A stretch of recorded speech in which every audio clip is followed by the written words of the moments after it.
Ito na yung araw na pinakaantay nyo guys. Na renta lang, na hindi sa akin, na puro yabang ako, wala naman ako ipapakita, na peke mga ginto ko, mga relo. Top 10 sa Forbes Philippines list of billionaires. Deserve nyo malaman yung katotohanan guys, sa sobrang dami nangyari. Guys, ito nga pala yung pinamana ng tatay ko.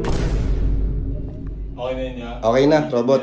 So guys, ito nga pala, napaka-importante na sasabihin ko sa inyo. Ito na yung araw na pinakaantay nyo guys.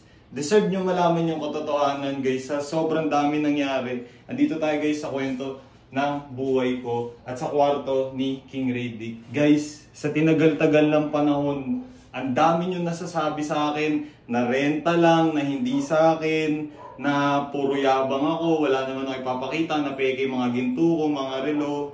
Guys, na-fed up na ako sa totoo lang. Sobrang tagal nyo na akong inaapi, kinukutya, lalo ng mga Bisaya. So guys, sasabihin ko sa inyo ito ang katotohanan guys. Hindi kami basta-bastang tao ng mga kapatid ko. Alam ng mga pinsan ko yan, alam nila Don PJ yan. Guys, si Don PJ pa lang kilala nyo ng mayaman. Guys, lingid sa inyong kaalaman, pinaalam ko na to sa tatay ko para hindi nyo na ako apihin. Kayong mga Bisaya kayo, king ina nyo, wala naman kayo mapapala sa kakabash nyo sa akin eh. Tingin na kakatawan nyo sa mga video ko, di na ako makapag-upload oh. Sinumbong ko kayo sa tatay ko. Alam mo sabi ng tatay ko, sabihin mo na sa kanila yung totoo. So guys, ito nga pala, kasama ko kuya ko dito, ayan, sabihin ko na lo Pero huwag yung pangalan ng papa natin. O sige, hindi ko na i-disclose. Ito guys, ang pagkatao ng tatay namin. Sa totoo lang guys, well off kami. Mayaman kami magkakapamilya, magkakapatid. Guys, ito nga pala, hindi ko pinapakita sa inyo to lagi. Hindi ko pinapakita sa inyo lahat kasi baka mapag-interesan tayo pag lumabas. Mahirap na. Sabi ni Papa, pakita ko to sa inyo. Guys, ito nga pala yung pinamana ng tatay ko sa amin. Ayan.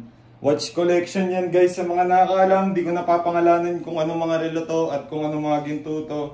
Guys, ito yung kayamanan na binigay ng tatay ko. Kasi lingid sa inyong kaalaman, yung tatay namin guys, top 10 sa Forbes Philippines list of billionaires. Hindi ko na din sasabihin ko ano business namin guys. Pero, bibigyan ko yan ng idea.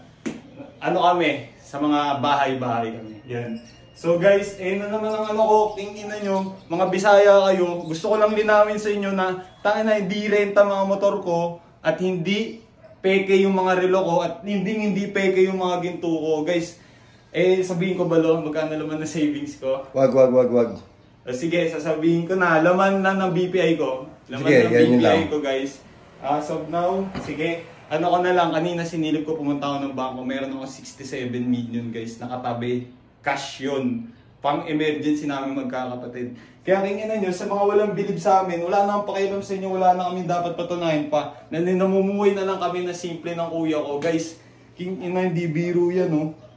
Sabi ng papa ko, ipakita ko na sa inyo para tigilan nyo nakakabash sa akin. Pero wala naman akong pakialam eh, kahit di kayo maniwala eh. Nilinaw ko lang sa inyo para alam nyo na kung ano yung katotohanan ha. Kaya kingin nyo mga Bisaya, huwag nyo na i-react yung mga video ko kasi di na kami makapag-upload.